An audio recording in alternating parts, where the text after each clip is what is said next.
प्रभु यीशु मसीह के मधुर और मीठे नाम में आज दिनांक 25 जुलाई दिन सोमवार को हम आप सब अपन के श्रोताओं का हार्दिक स्वागत करते हैं। आज के दिन के लिए जो वचन है वो लिया गया है फिलोमोन की पुस्तक, उसका पहला अध्याय, उसका 11 पद। वचन कहता है, वह तो पहले से तेरे कुछ काम करना था, पर अब तेरे और मेरे दोनों के काम का है।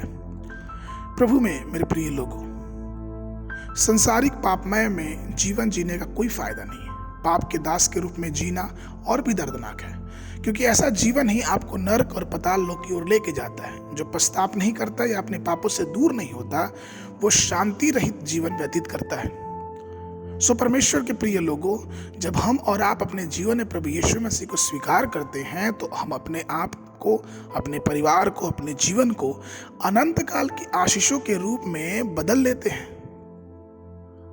हम उनेसिमुस नामक एक दास के विषय में पवित्र शास्त्र में पढ़ते हैं, जो फिलोमोन के घराने में दास था, और वो अपने स्वामी को ये पास बिना बताए एक वहां से भाग गया। और आपको मालूम, उन दिनों में ये कानून था कि जो दास या फिर जो गुलाम अपने मालिक से भाग जाता है, वो उसे कूड़े मार खानी पड़ती थी और उसको सलाखों के पीछे अर्थात जेल में डाल देना पड़ता था। लेकिन उनेसिमुस जो फिलोमोन के पास से भागा था, वो रोम चला गया और संयोग बस उसकी मुलाकात रोम देश में पौलुस से हो गई। परमेश्वर के अनुग्रह से पौलुस ने उसको जेल खाने में, बंदगी में सेवकाई की, और उनेसिमुस ने अपने जेल के सुसमाचार से उद्धार को प्राप्त किया और उसने अपने जीवन को मसीह को सौंपा और उसका जीवन परिवर्तित हो गया। जो पहले किसी काम का नहीं था, लेकिन अब वो उपयोगी हो गया।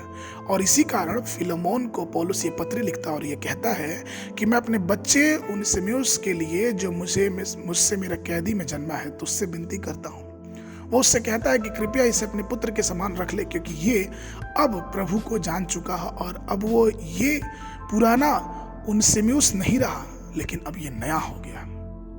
क्योंकि प्रेरित पौलुस ने दर्द में परिश्रम किया था, इसलिए जब तक उनेसिमुस में मसीह का निर्माण नहीं हुआ, तब तक वो उसे अपना पुत्र कहता रहा। जब कभी आप किसी पापी या दुष्ट व्यक्ति को प्रभु में लेके आते हैं, तो क्या आप उन पर पिता के समान अपना स्नेह बरसाते हैं? क्या आप उनके लिए अपने दिल में एक बोझ करके प्रार्थना करते हैं और मसीह के पास उन्हें ले जाते हैं? क्या आप वास्तव में उनकी आत्मा की भलाई में रुचि रखते हैं? जब कोई नया व्यक्ति मसीह को अपना सृष्टिकर्ता ग्रहण करता, अपना उद्धारकर्ता ग्रहण करता है, उसकी जब पुरानी चीजें बदल जाती हैं और जब वो एक नई सृष्टि हो जाता है, तो वो एक पापी मनुष्य से धर्मी मनुष्य के रूप में बदल जाता है, उसका पुराना मनुष्यत्व बदल जाता है। तो क्या हम और आप उस मनुष्यत्व को और निखारने की कोशिश करते हैं? इस तरह की गवाही प्रेरित पौलुस ने उनेसिमुस के विषय में दी। तो आइए हम भी परमेश्वर के राज्य के लिए लाभदायक बने, दूसरों के जीवन के लिए लाभदायक बने। क्योंकि जब परमेश्वर से हम प्रेम करते हैं, जैसे परमेश्वर के लहू ने हमें और आपको छुड़ाया है, वैसे ही हम भी दूसरों के लिए लाभदायक बने। जो लोग पहले पाप में थे लेकिन उन्होंने प्रभु को ग्रहण किया, अब उनकी आशीषों के कारण बने। उनको परमेश्वर में सिद्ध करें, क्योंकि ऐसा करने से उनके साथ साथ परमेश्वर हमें भी ऊंचा उठाएगा और अपनी आशीष से भरपूर करेगा। आज के मनन के लिए जो पद है वो लिया गया अय्यूब की पुस्तक, उसका 22 अध्याय 2 पद। क्या मनुष्य ईश्वर के लिए लाभदायक हो सकता है? हालांकि जो बुद्धिमान है वो अपने लिए लाभदायक हो सकता है। बाइबल अध्ययन के लिए सुबह के समय भजन संहिता की पुस्तक, उसका 37, 38 और 39 अध्याय। संध्या के समय प्रेरितों के काम, उसका 26 अध्याय। परमेश्वर आप सबको आशीष दे।